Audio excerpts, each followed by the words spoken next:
भारत ने पिछले केवल एक दशक में तकरीबन $1 ट्रिलियन का व्यापार बिजनेस धंधा वो चाइना को दिया है। आज तक तमाशे ड्रामे बहुत हुए हैं, लेकिन एक्चुअल बॉयकॉट कौन कर रहा है? चाइना का इतना बड़ा बिजनेस है हमारे साथ, इतने सारे प्रोडक्ट्स हैं, छोटे से लेके एक 10 रुपए का मैं खिलौना लेने जाऊँ बाहर तो वो भी, और उससे स्मार्टफोन और बड़े बड़े प्रोडक्ट्स हैं। तो बॉयकॉट करना क्या मतलब पॉसिबल है इंडिया के लिए कि इंडिया चाइना के प्रोडक्ट्स को बॉयकॉट कर पाए? आधे लोगों को प्रोडक्शन में लगना होगा और आधों को फोकस करना होगा उसकी प्रोसेसिंग, पैकेजिंग, मार्केटिंग, ब्रांडिंग पर। सर ये होगा कैसे जब हर कोई सिर्फ चावल और गेहूँ उगाने पे लगा हुआ है, तो उसमें MSP मिलती है। अगर कहीं पे भी कोई आपदा आती है, इसका इम्पैक्ट ग्लोबल है। क्लाइमेट चेंज होगा, टेम्परेचर बढ़ जाएगा, तो ये नहीं है कि इंडिया के लिए नहीं है या चाइना के लिए नहीं है।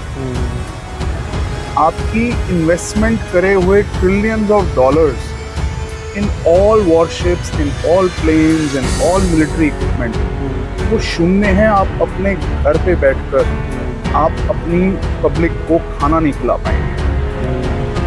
जिस दिन चाइनीज लीडरशिप को ये समझ आ गया तो वो मी टू वी करना ही पड़ेगा। लेकिन लीगल चैनल्स भी तो हैं। अब दूसरे कंट्रीज़ के लोग या इंडियंस का दुनिया भर में जाके कहीं काम नहीं कर रहे हैं, उनकी इकॉनमी में कंट्रीब्यूट नहीं कर रहे हैं। अमेरिका में Indian Hindus are the wealthiest community, among top पे है वेल्थ में। अगर आप कहीं पे जाके वहाँ पे काम करना चाहते हो, कंट्रीब्यूट करना चाहते हो, तो उसके लिए लीगल तरीके भी हैं। लेकिन एज ऑफ नाउ जब तक सिस्टम ही ऐसा है कि बाउंड्रीज बनी हुई हैं, ऊपर वाले ने तो एक ही ज़मीन, एक ही धरती बनाई थी, लेकिन हमने तो ऊपर वाले भी बांट लिए। आपका भी एक कनेक्शन है मणिपुर के साथ, वो बताइए। क्योंकि जो काम मणिपुर में हुआ, सरकार ने खुद आर्म्स जो है वो बांट दिए। वो इंडिया के इतिहास में अनप्रेसिडेंटेड। तो जुलाई 2023 में मैंने एक क्रिमिनल कंप्लेंट फाइल करी होम मिनिस्ट्री में, जो कि ना केवल देश के इम्पोर्टेंट ऑफिशियल्स लेकिन कोर्ट के ऑफिशियल्स के खिलाफ भी थी।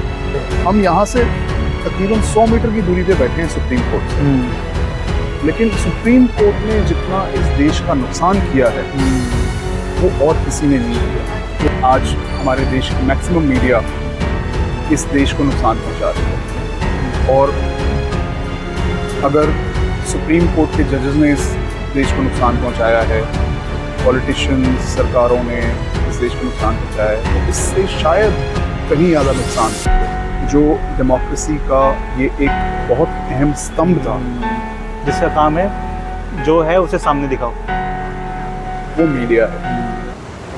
एडिशनली जो हमने पिटिशन में जब आप पढ़ेंगे तो आपको सबको समझ आएगा कि हमने ये भी कहा है कि जो ये वी फिलॉसफी है उसमें चाइना मुझे नुकसान पहुंचाने की बजाय अपनी बेस्ट टेक्नोलॉजीज मेरे देश के हर नागरिक तक पहुंचाए। हम वाकई एज अ पार्टनर क्यों ना काम करें कि अगर मेरे देश का हर नागरिक चाइना के नागरिकों जैसा प्रोडक्टिव हो जाए तो हम मिलके क्या कुछ नहीं कर सकते।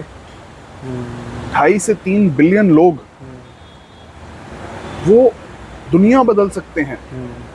अगर मेरे देश के हर नागरिक को चाइना अपनी बेस्ट टेक्निक्स, टेक्नोलॉजी, माइंडसेट, वो सब कुछ ट्रेन करे। मैं नहीं कह रहा कि हमें चाइना को लात मारनी है, मैं कह रहा हूँ हमें, अगर आप उनसे सीखना भी है जो हम सीख सकते हैं, बिल्कुल, तो आप उस चीज़ का बेनिफिट लीजिए ना। चाइना मेरे को आप ट्रेनिंग दीजिए, बेस्ट प्रैक्टिसेस दीजिए, बेस्ट टेक्नोलॉजी दीजिए। इंस्टेड ऑफ पाकिस्तान को हवाई जहाज देने की बजाय आप मेरे देश के नागरिकों से पैसा लीजिए फॉर बेस्ट प्रैक्टिस। आप उनकी ज़िंदगी बेहतर करेंगे, उससे कमाई कीजिए ना। वही जो है सच्ची कमाई है, सच्चा सौदा तो वही है। आप वो कीजिए इंस्टेड ऑफ किसी को नुकसान पहुंचाने के, उसी में आपकी बेहतरी है। तो इंस्टेड ऑफ बीइंग राइवल्स हम ट्रू पार्टनर्स की तरह काम करें। सर इसी पे एक क्वेश्चन आ गया दिमाग में कि आपने बोला कि चाइना से हम सीख सकते हैं, टेक्नोलॉजी ले सकते हैं, बेस्ट प्रैक्टिस ले सकते हैं, लेकिन फिर हम क्या दे सकते हैं उन्हें? हमारे पास क्या है जो हम चाइना को दे सकते हैं? द लैंड ऑफ स्पिरिचुअलिटी पूरी दुनिया को इतना कुछ दे सकती है, एथिकल वैल्यूज दे सकती है, ट्रू प्रॉस्पेरिटी दे सकती है। कि ट्रू प्रॉस्पेरिटी क्या है? ट्रू प्रॉस्पेरिटी में किसी से छीन कर खाना खाना, खून की रोटी, वो लॉन्ग टर्म कभी सस्टेनेबल नहीं है। वो घूम फिर के वापस आएगी।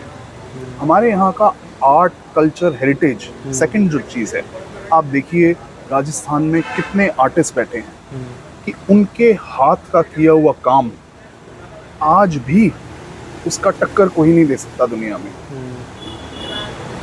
इटली के, स्पेन के, यूरोप के बहुत सारी चीज़ें मशहूर हैं, लेकिन मेरे अलवर का मिल्क केक यूरोप के चीज़ केक को बीट करता है। लेकिन मेरे वो मिल्क केक बनाने वाला अलवर के गांव में बैठा किसान, वो उसको ठीक से बेच ही नहीं पा रहा। अगर मैं कहता हूँ यहाँ पे कितनी बड़ी अपॉर्चुनिटी है, राजस्थान है, गुजरात है, पंजाब है, मणिपुर है, नॉर्थ ईस्ट है, यहाँ पे सबके जो हैं जो ट्रेडिशनल हैंडीक्राफ्ट है, वो यहीं का ट्रेडिशनल हैंडीक्राफ्ट है, वो आपको दुनिया में और कहीं नहीं मिलेगा। हम दुनिया को वो दे सकते हैं, हम दुनिया को ऐसी ऐसी टेक्नोलॉजीज दे सकते हैं जो और कहीं नहीं है। आज अमेरिका सुपर पावर किसके बलबूते पे बैठा है? भारतीय इंजीनियर्स के, भारतीय सॉफ्टवेयर डेवलपर्स के, इंडियन माइंड्स, राइट। और हम ये क्वेश्चन हमें आज करना पड़ता है कि हम उनको क्या दे सकते हैं। दुनिया हमारे बल पर चल रही है। जितना टैलेंट भारत में है, भारत की गली गली में है, अगर वो डेवलप हो जाए, उसको प्रॉस्पर करने दिया जाए, हम दुनिया का नक्शा बदल सकते हैं। तो इसके लिए सर शुरुआत तो घर से ही करनी पड़ेगी ना। चाइना थोड़ी आएगा कि हाँ ठीक है हम दोस्त हैं और मैं आपकी गलियों में जाके आपका टैलेंट ढूंढ के मैं उसे प्रॉस्पर करता हूँ। इतना तो हमें करना पड़ेगा ना कि हमारे पास अपने टैलेंट को ऊपर लेके आना पड़ेगा, फिर दिखाना पड़ेगा कि देखो हमारे पास भी है, ताकि चाइना मजबूर हो जाए ये सोचने पे कि हाँ यार इनके पास भी कुछ काम का है, चलो हम बराबरी पे आके बातचीत करते हैं, आप मुझे ये दे दो, मैं आपको ये दे देता हूँ। चाइना जानता है हमारे पास इतना टैलेंट है, अच्छा। लेकिन क्योंकि उसकी मी माइंडसेट है, वो इसीलिए हमें दबा रहा है। मैं बार बार यही कह रहा हूँ कि हमें तो करना है ही है, मुझे तो करना है ही है, लेकिन चाइना के लिए जो अपॉर्चुनिटी है कि हम मिलकर अगर काम करेंगे, मेरे देश का श्रमिक, मेरे देश का काम करने वाला अगर चाइना के काम करने वाले जैसा प्रोडक्टिव हो जाए, वो आज क्यों नहीं है, उसके हम रूट कॉज में जा सकते हैं और उस पर मिलकर काम कर सकते हैं। तो 1 और 1 11 बन सकते हैं हम, और आज के टाइम में 1 और 1 11 नहीं 111 बन सकते हैं।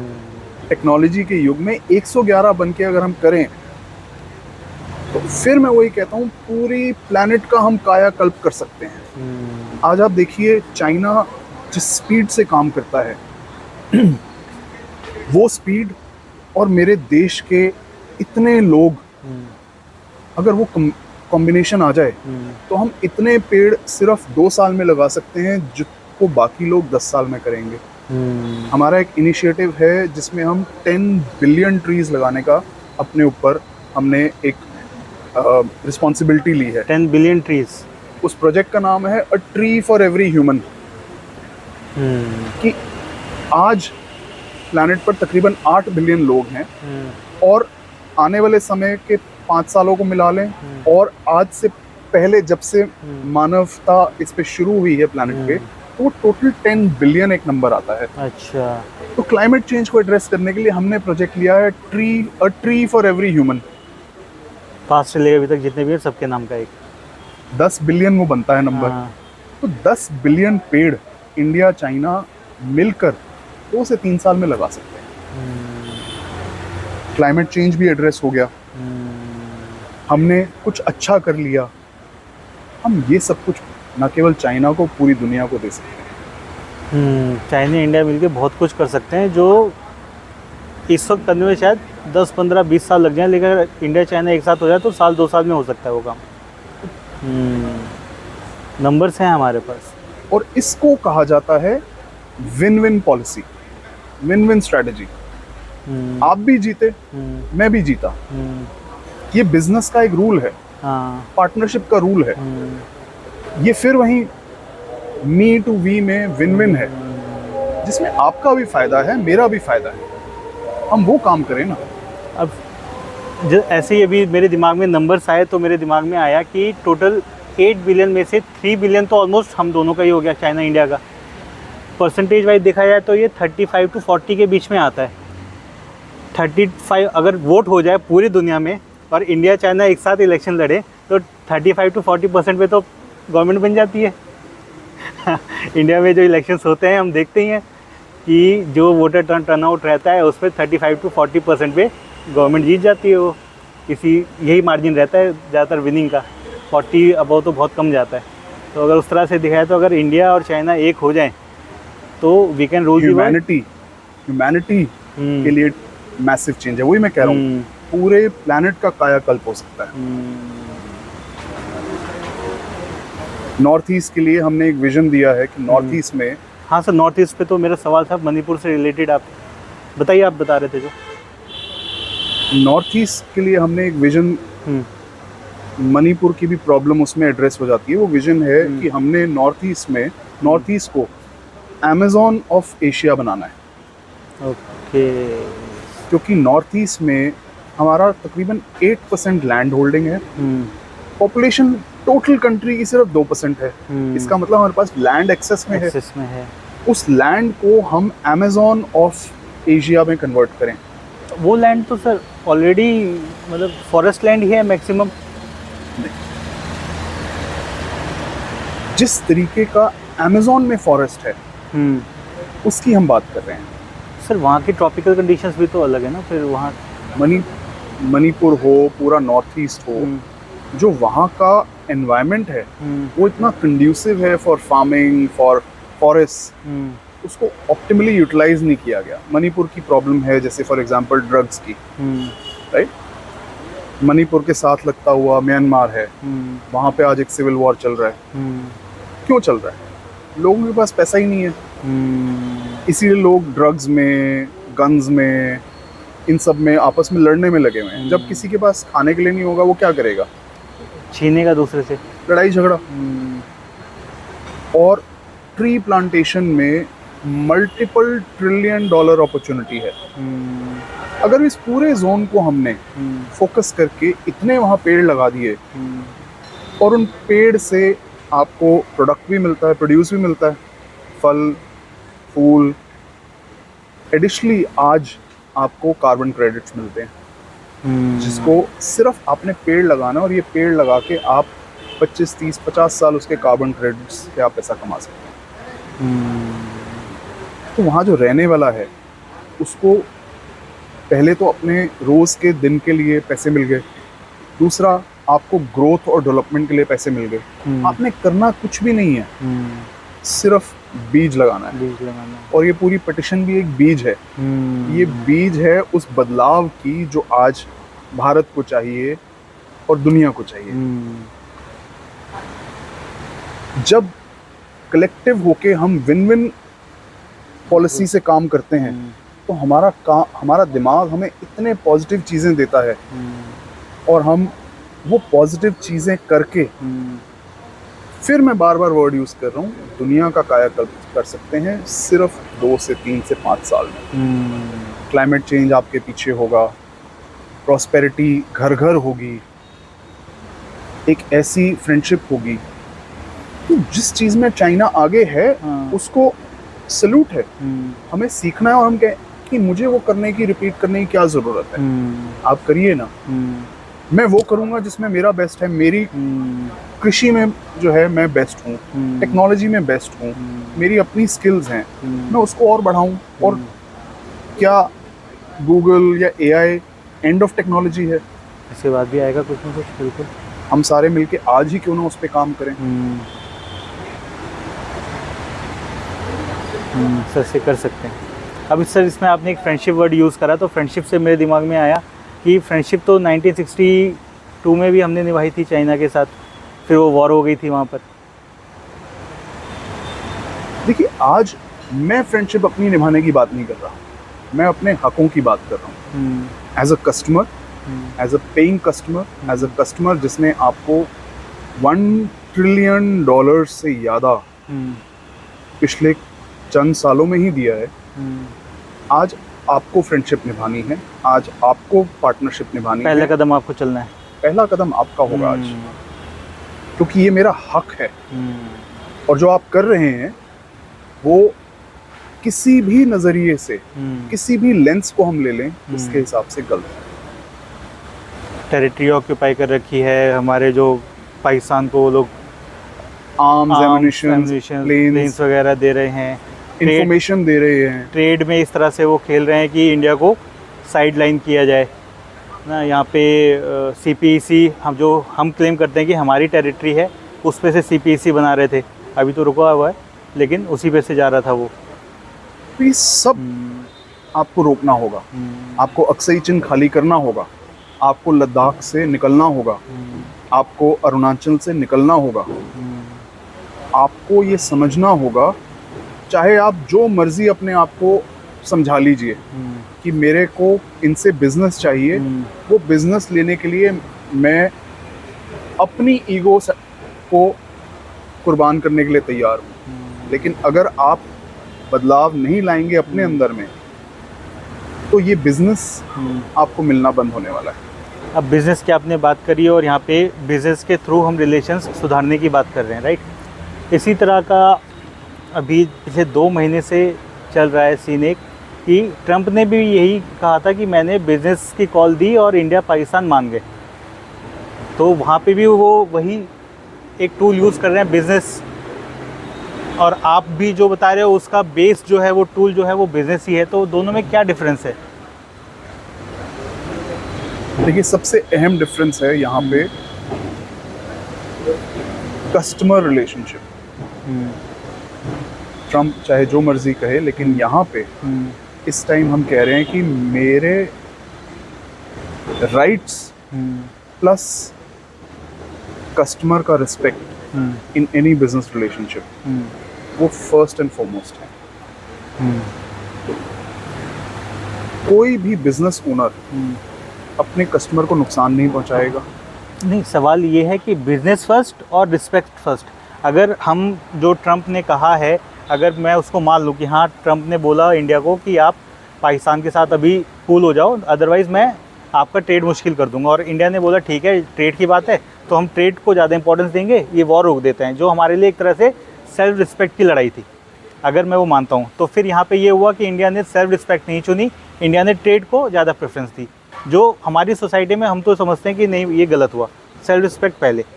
तो चाइना के साथ आप इसमें क्या आपका व्यू है? देखिए, अगर हम सिर्फ सेल्फ रिस्पेक्ट पे रहें तो देश की जनता को ये समझना बड़ा इजी है कि यही काम हमें चाइना के साथ करना है। हम सबको बुरा लगा कि हमारी सेल्फ रिस्पेक्ट को ठेस पहुंची। मुझे इसमें भी बहुत बुरा लगा कि कैसे, चाहे ट्रंप कहता कुछ भी रहे, लेकिन उसने मेरे देश के नागरिकों को हथकड़ियां लगा के, चेंज लगा के वापस भेजा। नहीं सर, वो तो इलीगल थे ना। अब जो इलीगल है, लेकिन क्या ये काम किसी और के साथ हुआ? अच्छा, क्या किसी और कंट्री ने इसको एक्सेप्ट किया? इलीगल थे तो आप उनको, आपने एक बारी प्लेन में बिठा दिया तो वो कहाँ भागेंगे अब? आपने उनको ऐसे डिपोर्ट किया जैसे आप कोई टेररिस्ट को डिपोर्ट करते हो। अनएक्सेप्टेबल है ये भी सेल्फ रिस्पेक्ट का मुद्दा है। हमारे देश की जनता क्यों नहीं खड़ी हुई? इसमें मेरा व्यू दूसरा है, मैं आपको काउंटर कर रहा हूँ, सॉरी उसके लिए। मेरा व्यू ये है, जो अगर कोई इलीगल है, वो गया है इलीगली, ठीक है, और ये चीज़ प्रूव हो गई कि इलीगल है, तो अगर वो अमेरिका के लिए इलीगल है तो इंडिया के लिए भी तो लॉज के हिसाब से इलीगल ही है। तो क्राइम तो यहाँ के पॉलिसीज़, हमारे लॉज के हिसाब से भी क्राइम है कि वो यहाँ से छुप के क्यों निकला और वहाँ छुप के क्यों पहुँचा। जब वहाँ छुप के पहुँचा तो वो पकड़ा गया और उन्होंने बोल दिया कि ये इलीगल है, वापस जाओ, हथकड़ी पहना के भेजा। और तो इंडिया के लॉज के हिसाब से भी तो गलत ही था। तो वो इंडिया के लैंड पे आ रहा है, प्लेन में बैठ गया, यहाँ आ रहा है, तो वो भी जब तक उस पर केस चलेगा या वो चीज़ प्रूफ नहीं हो जाती किस कंडीशन में गया नहीं गया, तब तक तो वो इलीगल ही रहेगा, क्राइम ही समझा जाएगा। या कुछ और व्यू है इसमें आपका? देखिए, आई थिंक कोलंबिया के प्रेसिडेंट ने नाम शायद कोलंबिया ही है, ठीक है। रिफ्यूज़ कर दिया कि मैं अपने सिटीजन्स को इस हालत में वापस नहीं आने दूंगा। उन्होंने अपने प्लेन भेजे। हमारे पास क्या प्लेन्स की कमी है? लेकिन ये जो डिसरिस्पेक्ट भी एक बहुत छोटा शब्द है जो काम किया गया।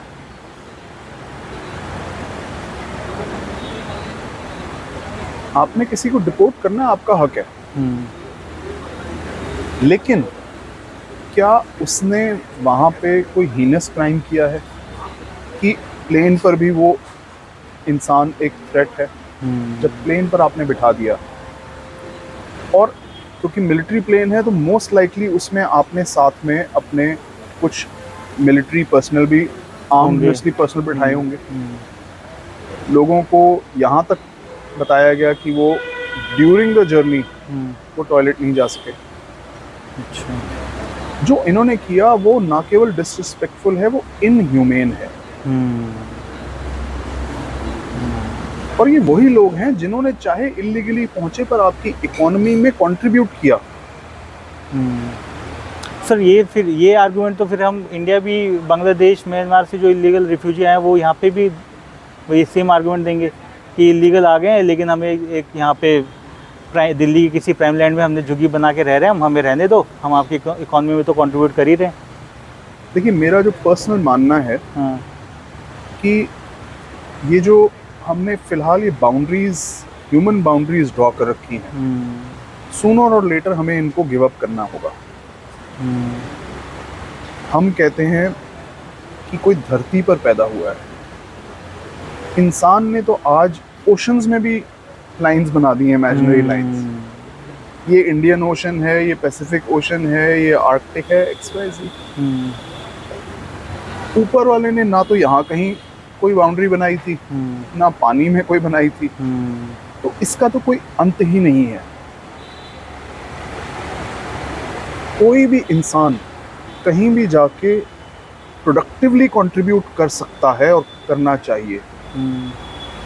कोई अगर कहीं पे भी कोई इलीगल, हार्मफुल, क्रिमिनल एक्टिविटीज़ में है,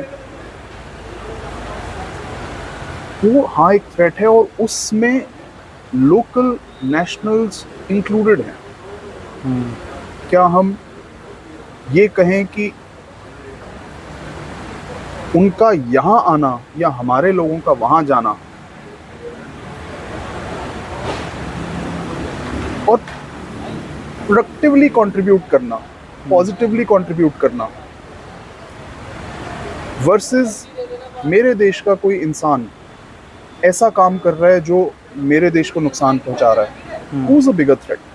मेरा फोकस कहाँ होना चाहिए? वो तो ठीक, वो मैं समझ गया, लेकिन लीगल चैनल्स भी तो हैं। अब दूसरे कंट्रीज़ के लोग या इंडियंस क्या दुनिया भर में जाके कहीं काम नहीं कर रहे हैं, उनकी इकॉनमी में कंट्रीब्यूट नहीं कर रहे हैं? अमेरिका में Indian Hindus are the wealthiest community, among top पे है वेल्थ में इंडियन हिंदू कम्युनिटी जो है। सेम साउथ अफ्रीका में, सेम लंदन में, सेम कितनी कंट्रीज़ होगी मुझे नाम भी नहीं पता, जहाँ पे इंडियंस जाके वहाँ पे कंट्रीब्यूट कर रहे हैं बहुत अच्छे नंबर्स में, और ना सिर्फ बिजनेस में, बहुत अलग अलग फील्ड्स में। तो लीगल चैनल्स भी हैं उसके। अगर आप कहीं पे जाके वहाँ पे काम करना चाहते हो, कंट्रीब्यूट करना चाहते हो, तो उसके लिए लीगल तरीके भी हैं। लेकिन एज ऑफ नाउ जब तक सिस्टम ही ऐसा है कि बाउंड्रीज बनी हुई हैं, ऊपर वाले ने तो एक ही ज़मीन, एक ही धरती बनाई थी, लेकिन हमने तो ऊपर वाले भी बांट लिए, क्रिश्चियंस ने अपने ईसाई बांट लिए, उन्होंने किसी ने अपने, सबके अलग अलग गॉड हैं, धर्मों के अंदर भी धर्म उसके अंदर भी है। तो जब इतना बंटवारा है तो वो तो अभी कैसे सॉल्व होगा? हमें रहना तो उसी सिस्टम में रहेगा ना जो एज ऑफ नाउ प्रेजेंट है। हम उसे आगे ले जाने की कोशिश कर सकते हैं, लेकिन वो जो आप चीज़ बोल रहे हो वो तो अभी बहुत दूर की बात है। देखिए, जब वक्त बदलता है ना, तो जो चीज़ें दूर की लगती हैं वो कल भी हो सकती हैं।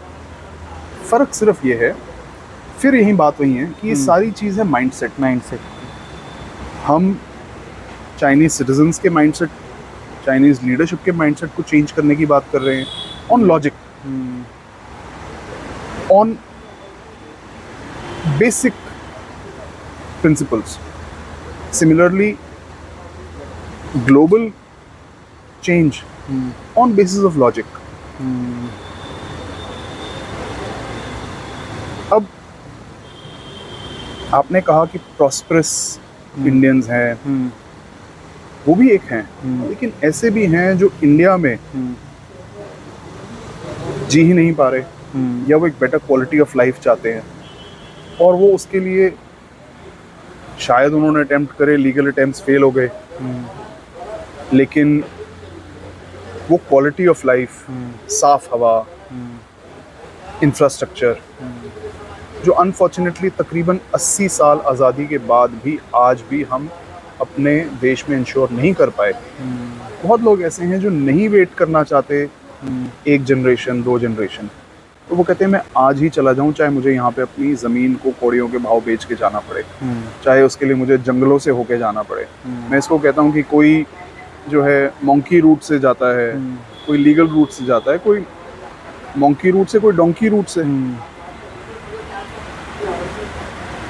हमें ये समझना होगा वो जा क्यों रहा है। हमारे यहाँ पे जॉब्स की कमी है। अभी हमने बिहार में देखा कितना बड़ा आंदोलन हुआ।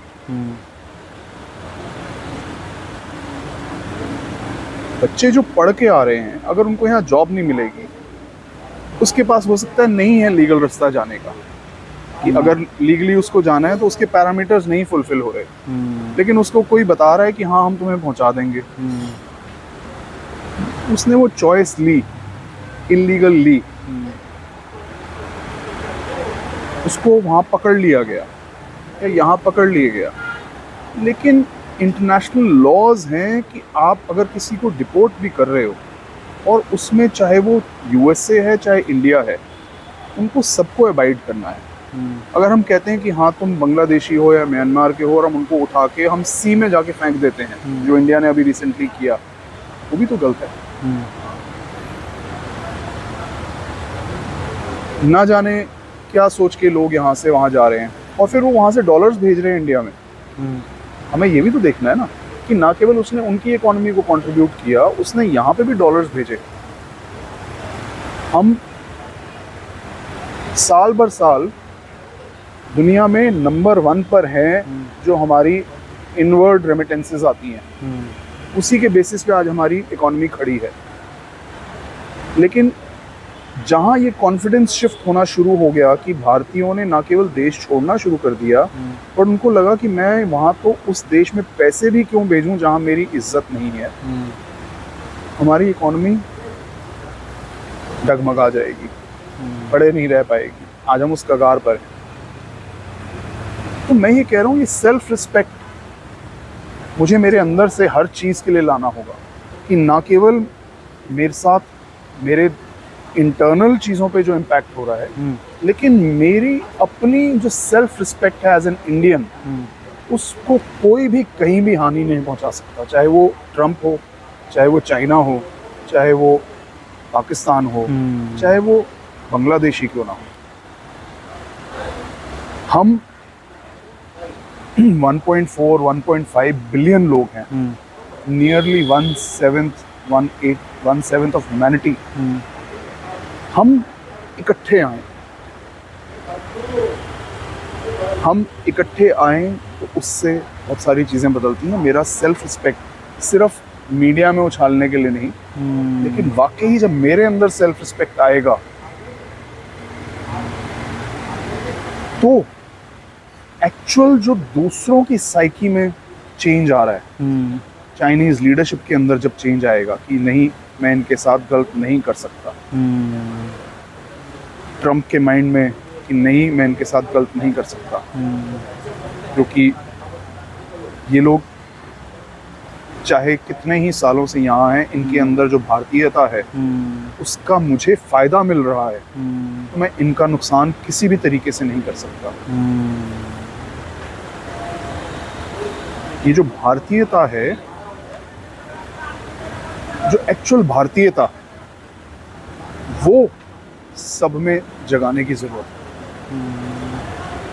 वो इस पिटिशन के रूट में, हार्ट में भी है कि मुझे सब भारतीयों को एक साथ लाना है, एक साथ खड़े करना है।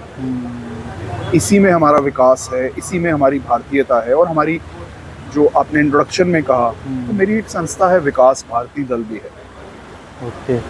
जो वाकई ही भारत के विकास, भारत की बेटियों के विकास और कंप्लीट भारत के विकास के लिए। तो हम सबको एकजुट होकर सबसे पहला कदम यही है कि हमें अपना सेल्फ रिस्पेक्ट ऊपर लाना है और हमें अपनी वर्थ जाननी है कि मेरी वर्थ क्या है। आज डिस्पाइट हम चाइना को इतना अपना पैसा दे रहे हैं, वो हमें वर्थलेस फील कराता है। जिस दिन मेरे भारत के लोगों ने ये जान लिया कि मेरी वर्थ क्या है, कोई मुझे चीन में इस तरीके से ट्रीट नहीं कर पाएगा।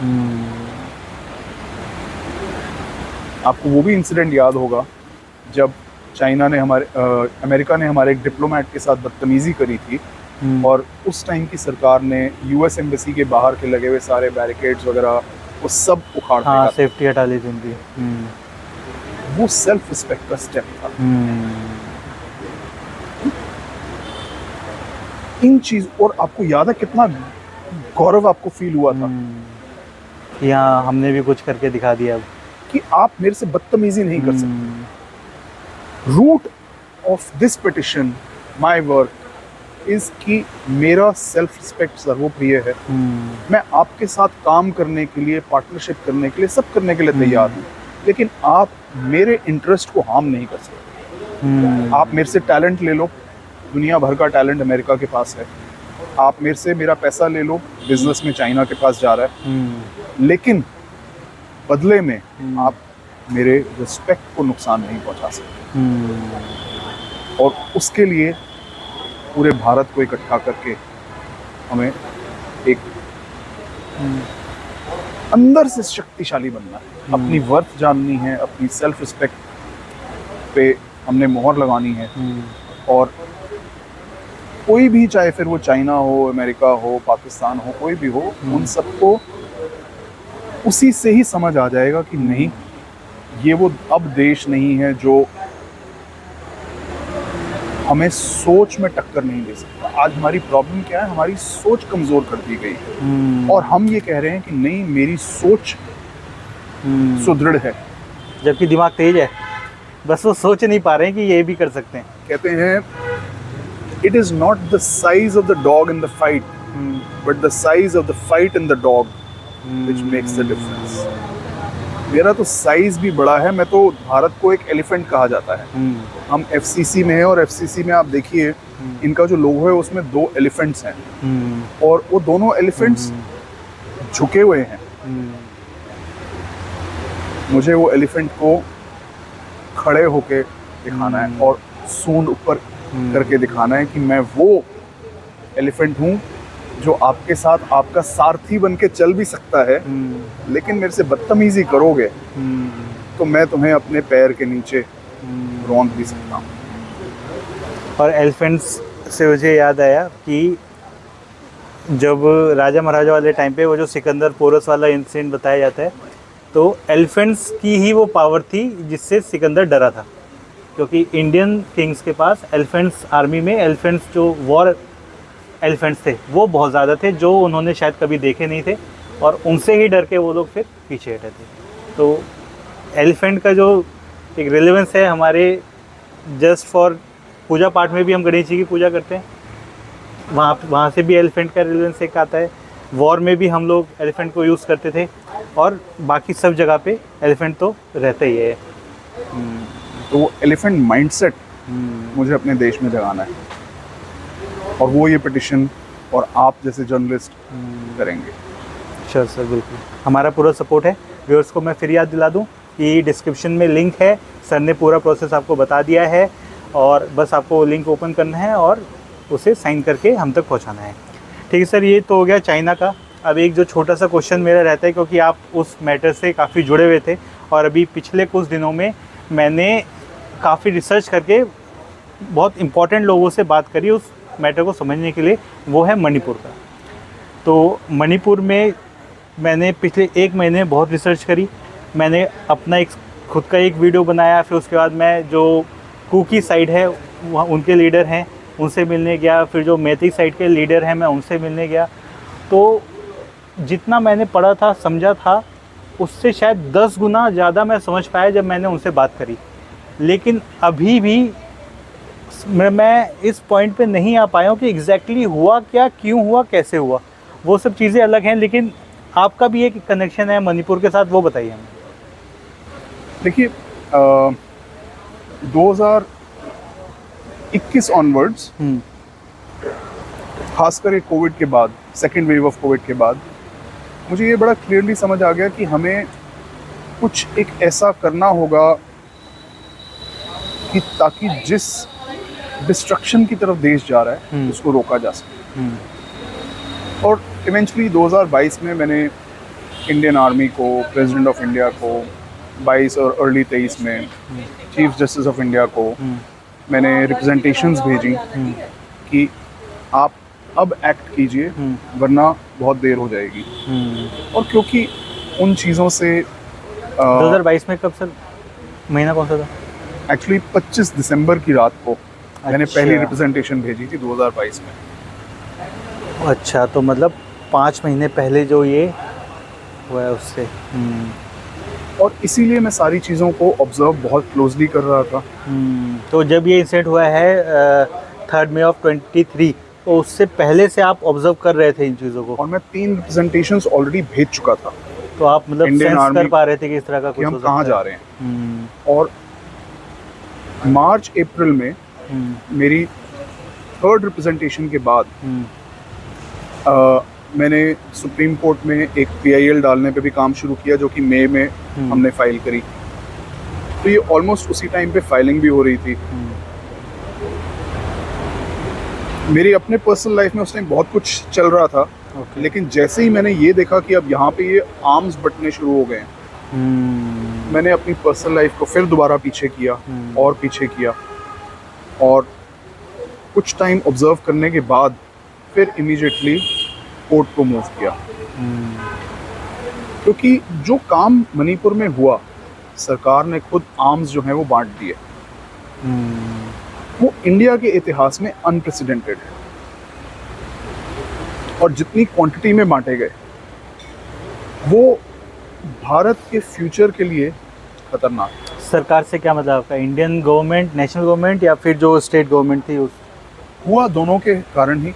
अच्छा। Eventual handover on ground government of Manipur का था, लेकिन गवर्नमेंट ऑफ इंडिया ने उसको रोकथाम बिल्कुल नहीं लगाई। इंटरवीन कर सकते थे लेकिन नहीं किया। कर सकते नहीं थे, करना चाहिए था।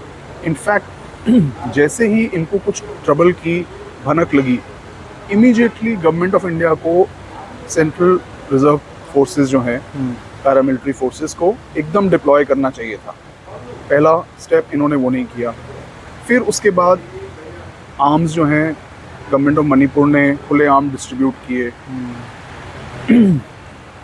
मैं बार बार ये कहता हूँ कि आर्म्स लूट जो है वो एक आर्म लूट बन गई कि कोई भी जाके बंदूक उठा रहा है, ग्रेनेड्स ले रहा है। जो ओवरऑल क्वांटिटी, जब तक इसको एक्चुअल नंबर्स में फॉलो कर रहे थे, उसके बाद तो मैंने भी कहा मतलब ये अनप्रेसिडेंटेड है। 7,000 बंदूकें, जिसमें AK-47, machine gun, carbene, INSAS, ये सब इंक्लूडेड है। 7 लाख गोलियां और तकरीबन 15,000 बम, जिसमें ग्रेनेड्स और रॉकेट्स हैं, ये आपने बांट दिए। तो ये सर मतलब सिर्फ एक साइड को फेवर किया गया है या आपको लग रहा है दोनों sides? 90% of these arms went to the Meiteis, जो कि Meitei chief minister Biren Singh. Army के जनरल्स, उनका कहना है कि ये जो नंबर है वो भी एक्यूरेट नहीं है। Actual number of guns which are floating और आर फ्लोटिंग वर फ्लोटिंग, अभी कुछ थोड़ा सा रिकवरी हुई है, वो भी हमारी एफर्ट्स के बाद। एक्चुअल नंबर ऑफ गन्स, उनका असेसमेंट जो था वो 15 से 20,000 गन्स और फ्लोटिंग। आप इमेजिन कर सकते हैं कि इसका इम्पैक्ट क्या है। पाकिस्तान और चाइना मिलकर भी इतना आर्म्स एंड एम्युनिशन, अगर हम वो ऑफिशियल नंबर पे भी रहें, तब भी पाकिस्तान और चाइना मिलकर भी इतना आर्म्स एंड एम्युनिशन हमारे देश में इन्फिल्ट्रेट नहीं करा पाए। मैंने जब सुप्रीम कोर्ट में फिर इवेंचुअली अपनी पिटिशन मूव करी तो पैरामिलिट्री फोर्सेस की एक्स पैरामिलिट्री एसोसिएशंस ने मुझे सपोर्ट लेटर्स दी। ऐसी एक सपोर्ट लेटर एक एक्स आर्म फोर्सेस पर्सनल की एसोसिएशन ने दी। उन्होंने सितंबर 2023 में ये वार्निंग दे दी थी कि ये arms and ammunition Pakistani ISI Manipur में जो ड्रग माफिया है उनके थ्रू कश्मीर पहुंचा सकती है। इसको हमने सुप्रीम कोर्ट में भी दाखिल किया, लेकिन ना सुप्रीम कोर्ट ने उस पर एक्शन लिया। शुरुआत की 1-2 हियरिंग्स में कुछ जो बेसिक करना था वो कर दिया, लेकिन उसके बाद डेट्स लगानी छोड़ दी। तो देश की कोर्ट ने, देश की एजेंसीज ने, देश की सरकारों ने मिलकर देश की आंतरिक सुरक्षा को ध्वस्त कर दिया और खुद इतना नुकसान पहुंचाया है जो कोई फॉरेन पावर देश की आज़ादी से अब तक नहीं पहुंचा सकती। तो मणिपुर के साथ मेरा ये कनेक्शन है क्योंकि मैं ऑन अलर्ट था, वॉच पे था, एंड जैसे ही मुझे फर्स्ट साइट्स आनी शुरू हुई कि मणिपुर में लोग आर्म्स लेके घूम रहे हैं, उसको देन रिसर्च करना शुरू किया, मैं मुचक्के रह गया। लेकिन उससे ज़्यादा ये था कि इस पर कोर्ट ने इमीडिएटली क्यों नहीं एक्शन लिया। ये भी पॉइंट है। कोर्ट के पास तो राइट था ना। और ये भी पता ही था कि ये हुआ है, ऐसा भी नहीं कि कोर्ट ये बोले कि हाँ हम देखते हैं ये हुआ भी है कि नहीं हुआ है। हाँ, it's in public knowledge, it's happening openly.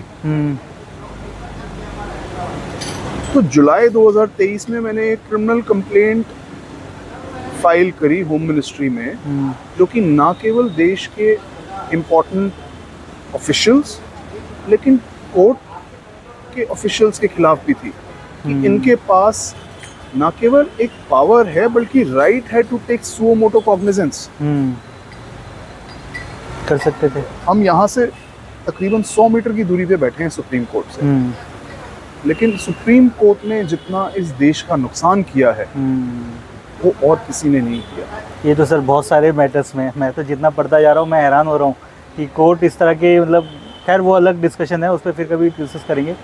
आप बिल्कुल सही कह रहे हैं। सुप्रीम कोर्ट फैसिलिटेट कर रहा है इस देश का डिस्ट्रक्शन। आज आप देखिए, मैंने अभी थोड़ी देर पहले हमारी किसानों की हक की जो PIL है उसके बारे में बात हुई, उसमें भी आज 1 साल से ज़्यादा हो गया, मैटर लिस्ट ही नहीं कर रहा कोर्ट। आप ना किसानों के हक में काम करेंगे। मणिपुर में आप मानेंगे धीरज कि लास्ट प्रॉपर हियरिंग तकरीबन अक्टूबर 2023 में हुई थी। उसके बाद से कोर्ट ने मैटर लगाया ही नहीं। 2 महीने बाद, 3 महीने बाद 2 साल हो जाएंगे पूरे। और जो लास्ट हियरिंग हमने मेंशनिंग कर करके, मतलब प्लीडिंग कर करके दिसंबर 2024 में लगवाई, उसमें चीफ जस्टिस ऑफ इंडिया का कोर्ट में वर्बल ऑर्डर और रिटन ऑर्डर है कि आप इस मैटर को रीलिस्ट करेंगे इन वीक ऑफ 20 जनवरी 2025। दिसंबर 2024, 9 दिसंबर 2024 को हमारा मैटर मुश्किल से लगाया गया। ठीक है। लेकिन उसमें जो डायरेक्शंस हम कह रहे थे, जिसके बेसिस पे लगा कि मणिपुर का आतंकी संगठन अरम्बाई तेंगोल, जिस पे ऊपर NIA का भी जो है ऑलरेडी केसेस चल रहे थे और जो NIA के रडार पे था, उसको देश की राजधानी में ब्रांचेस खोलने दी गई, चंडीगढ़ में ब्रांच खोलने दी गई, कलकत्ता में ब्रांच खोलने दी गई। उसके बेसिस पे हमने कोर्ट से बार बार रिक्वेस्ट करने पर कोर्ट ने ये सब ब्रांचेस मतलब 3rd मई वाले इंसिडेंट के बाद खोली गई हैं? ये अक्टूबर 2024 में हुआ। अच्छा, उसके बाद हुआ ये? अक्टूबर 2024 में अरम्बाई तेंगोल ने देश के 3 शहरों, राज्यों में ब्रांचेस खोली और पहली ब्रांच आप देखिए, हैरानी की बात, देश की राजधानी में खोली। देश के पुलिस को हमने, दिल्ली पुलिस की कमिश्नर को, NIA को, CBI को, प्रेसिडेंट को, आर्मी को, सबको मैंने रिप्रेजेंटेशंस भेजी कि ये हो गया है, आप इस पर इमीडिएटली कार्रवाई कीजिए। जब तक वो लेटर रिप्रेजेंटेशन भेजी, पता चला आप चंडीगढ़ में ब्रांच खुल गई। फिर एक रिप्रेजेंटेशन चंडीगढ़ के सरकारों को, पंजाब सरकार, डीजीपी चंडीगढ़, डीजीपी पंजाब, उन सबको भेजी कि देखिए ये दिल्ली में ब्रांच खोली थी, अब इन्होंने चंडीगढ़ में खोल ली है। और ऑलरेडी उसमें हमने लिख के भेजा कि आर्मी के एसोसिएशंस ने हमें ऑलरेडी इसमें मेंशन किया हुआ है कि इससे कश्मीर पे खतरा है। अभी इसमें हम और आएंगे कश्मीर पे। फिर उसके बाद पता चला कलकत्ता में अब ब्रांच खुल गई, तो कलकत्ता वेस्ट बंगाल की गवर्नमेंट को भेजा, डीजीपी कलकत्ता को भेजा, डीजीपी वेस्ट बंगाल को भेजा, किसी ने कोई काम नहीं किया। और आर्मी की एसोसिएशन ने जो पहले ही वार्न किया था कि मणिपुर के ड्रग माफिया के जरिए ये हथियार कश्मीर पहुंच सकते हैं। आप टाइमिंग देखिए, अक्टूबर 2024 में अरम्बाई तेंगोल दिल्ली में और चंडीगढ़ में ब्रांच खोलता है, और पहलगाम इंसिडेंट कब हुआ? कुछ महीने बाद। ये वही ग्रुप है जिसके पास मैक्सिमम हथियार मणिपुर में जो हैंडओवर किए गए जिनके पास थे। तो आप कह रहे हो कि इसका कनेक्शन जो कश्मीर में इंसिडेंट हुआ है, जो आर्म्स वगैरह थे, तो उससे हो सकता है। हो सकता है।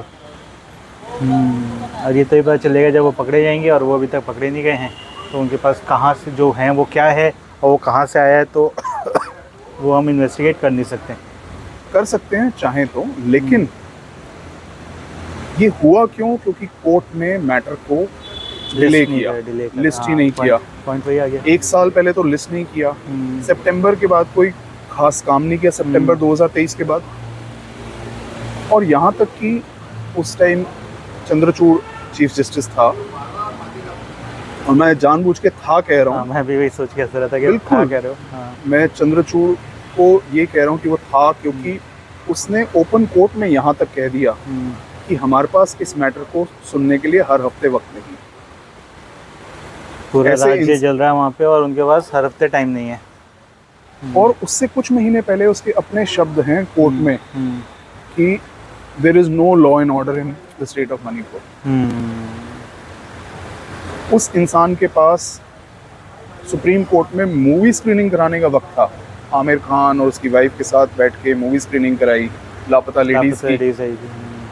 और वहीं से मैंने एक वर्ड कॉइन किया कि इस देश में जस्टिस का हाल है लापता जस्टिस। ये जस्टिसेस भी लापता थे, हैं, और देश में जस्टिस भी लापता है। सर एक वर्ड और कॉइन किया है आपने, गणतंत्र को गणतंत्र कह दिया है, और आपकी एक बुक भी आ रही है इस पे, तो उसके बारे में आप बताइए। 2022 से जब मैंने आपको बताया कि मैं बहुत ज़्यादा इन चीज़ों पे सतर्क हुआ, रिप्रेजेंटेशंस फिर भेजनी शुरू करी। फिर जब से ये मणिपुर में इन्वॉल्व हुआ तो दिमाग बहुत इन सारी चीज़ों पे लगा कि अब और क्या क्या खतरे हैं। तो अंदर से कुछ लिखना शुरू किया, और वो लिखते लिखते फिर वो एक किताब बन गई पूरी। फिर उस किताब को जब नाम देने का वक्त आया, तो जब सोचा कि हम कहाँ पहुँच चुके हैं, जबकि किताब इंग्लिश में है, लेकिन फिर भी हमने सोचा कि हम कहाँ पहुँच गए हैं। वर्ल्ड्स लार्जेस्ट डेमोक्रेसी आज किस जगह पर है? तो डेमोक्रेसी है, गणतंत्र, लेकिन ये मणिपुर में जिस तरीके से हमने गन्स बांटी, और जिस तरीके से पिछले कुछ सालों में देश में, चाहे वो जर्नलिस्ट है उसको गोली मार दो, चाहे वो कोई अपराधी है उसको इल्लीगली गोली मार दो, चाहे वो किसी पे भी आपने धौंस दिखानी है उसको डराओ धमकाओ, चाहे गोली ना मारो लेकिन गन निकाल दो, ठीक है ना। तो एक गन टॉटिंग मोबोक्रेसी से वर्ड निकला, गण की जगह गणतंत्र। कब आ रही सर बुक आपकी? अगले महीने 21 तारीख को उसका रिलीज है। ओके। एंड तो दुख होता है, लेकिन ऑलरेडी उसका जो अगली कड़ी है वो भी डिसाइड कर ली है। अच्छा। कि पिछले 75-80 सालों का, मैं सिर्फ ये पिछले 10 साल का नहीं कह रहा, लेकिन पिछले 75-80 सालों में हम गणतंत्र से गणतंत्र बने।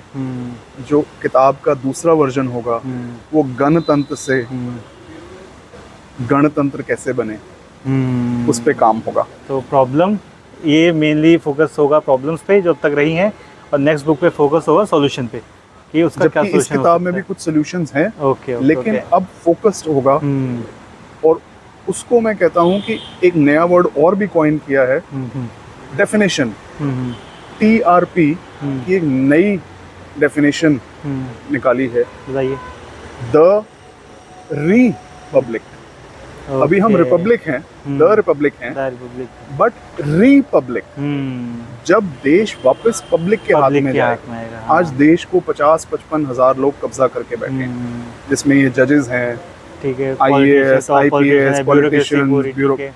ये सारे इस देश पे और कॉर्पोरेट्स ये कब्जा करके बैठे हैं। लेकिन ये जो नया कॉइन किया है, जो नया वर्जन ऑफ TRP है, वो है सोल्यूशन। देश के लोग जो देश के हित में काम करें, देश के लोगों के हित में काम करें, द रिपब्लिक, वहाँ से जो है वो वापस हम गणतंत्र बन पाएंगे। चलिए सर, थैंक यू इतना टाइम देने के लिए। मुझे पता नहीं कितना टाइम हो गया आपसे बातें होती हैं, तो वो अगर 10 मिनट डिसाइड होता है तो वो 1 घंटा हो जाता है, और 1 घंटा डिसाइड होता है तो वो 3 घंटे हो जाते हैं। अभी देखते हैं कितना लंबा हो गया है, और अगर बहुत लंबा हो गया होगा तो ये जो डिस्कशन है हमारा ये पार्ट्स में आएगा, तो आपको अलग अलग पार्ट्स में देखना होगा। और आपकी बुक आ रही है, उसके लिए एक बार फिर कॉन्ग्रेचुलेशंस। और आएगी तो मैं पढ़ूंगा उसे, और हो सका तो एक सेशन आपकी बुक पे भी करेंगे कि उस बुक में क्या कंटेंट है और क्या मैसेज है आपका उस बुक के थ्रू। और इस डिस्कशन के लिए सर थैंक्स अगेन, और फिर आपसे मिलते रहेंगे। Thank you very much. मैं आपका भी धन्यवाद करना चाहता हूँ धीरज, क्योंकि जो मुद्दे जिन पर आप मेरे साथ कॉन्वर्सेशन करते हैं, most journalist, so called journalist, वो इस पे सोचते भी नहीं हैं। आज हमारे देश की मैक्सिमम मीडिया इस देश को नुकसान पहुंचा रही है, और अगर सुप्रीम कोर्ट के जजेस ने इस देश को नुकसान पहुंचाया है, पॉलिटिशियंस, सरकारों ने इस देश को नुकसान पहुंचाया है, तो इससे शायद कहीं ज़्यादा नुकसान जो डेमोक्रेसी का ये एक बहुत अहम स्तंभ था, जिसका काम है जो है उसे सामने दिखाओ, वो मीडिया है। मतलब हर हद पार करी जा चुकी है। हर हद से एक और भी याद आया कि मैं बार बार देश के सैनिकों को कहता हूँ कि तुम सरहद पे खड़े रहे, यहाँ हर हद पार हो गई। तो आप जैसे जर्नलिस्ट भी एक सैनिक से कम नहीं है। Thank you sir. शायद आप जैसे ही जर्नलिस्ट हैं जो इस देश को आगे आने वाले चुनौतियों से बचा पाएंगे। घर घर ये मैसेजेस इम्पोर्टेंट पहुंचा रहे हैं आप। अब तो आप दुनिया भर में ये इम्पोर्टेंट मैसेजेस पहुंचा रहे हैं, तो आपको भी सल्यूट। और मैं अंत में सिर्फ देश के सैनिकों से भी ये कहना चाहूँगा कि रिपीट कर रहा हूँ कि तुम सरहद पर खड़े रहे, यहाँ हर हद सर से पार हो गई। आपकी ज़रूरत आज देश के अंदर है, सरहद से ज़्यादा देश के गलियों में है। और कुछ कीजिए कि इस देश की सेना, जिसको देश के लोग अपने सो कॉल्ड, जिसको कहा जाता है टैक्स पेयर्स की मनी से फंड करते हैं, उसको आप जस्टिफाई कर सकें। क्योंकि देश एक ऐसे कगार पर है जहाँ पे सिर्फ और सिर्फ आप लोग इस देश को शक्ति और सहायता और बल दे सकते हैं। आइए प्लीज़ इस देश को इन 50-55 हज़ार लोग जो इस पे कब्ज़ा करके बैठे हैं उनसे बचाइए। और इसमें सर लास्ट में मैं जोड़ना चाहूँगा कि सोल्जर्स हमारे ऑलरेडी इतनी मेहनत कर ही रहे हैं हमारे देश की रक्षा के लिए। कैसी कैसी कंडीशंस में सैलरी के नाम पे बस एक ज़रा सी चीज़ उन्हें मिलती है, लेकिन फिर भी देशभक्ति की भावना लेके वो हमारे सरहदों पे लगे पड़े हैं, इतने टाइम से हमारी रक्षा कर रहे हैं, अलग अलग कंडीशंस में कर रहे हैं। तो उनके लिए तो थैंक यू भी नहीं बोल सकते हैं, मतलब कोई भी वर्ड होगा तो वो कम ही है उनके लिए। और आप लोग जो कर रहे हो वो तो मतलब फिनोमिनल है, हम तो सोच भी नहीं सकते हैं। और हम जो अभी कर रहे हैं कि सर ने कहा जैसे हद पार हो चुकी है, तो हमारा प्रयास यही है कि जो लोग हद पार कर चुके हैं उन्हें वापस हद के अंदर लेके आएंगे। छोटा एफर्ट है, बड़ा एफर्ट है, कभी कुछ को 100 लोगों को जानते हैं, कल 1000 तक पहुँचेगी, फिर लाखों करोड़ों तक बात पहुँचेगी। लेकिन बिलीफ ये है कि अगर आप देश के लिए काम कर रहे हो और सच के लिए काम कर रहे हो तो आपकी बात ज़रूर पहुँचेगी। इसी थॉट के साथ आज का सेशन खत्म करते हैं। सर को फिर से एक बार थैंक्स, और फिर सर को लेके आएंगे आपके सामने इसी तरह के बहुत अलग अलग मुद्दों पे बात करने के लिए और गहराइयों से समझने के लिए धन्यवाद। नमस्कार।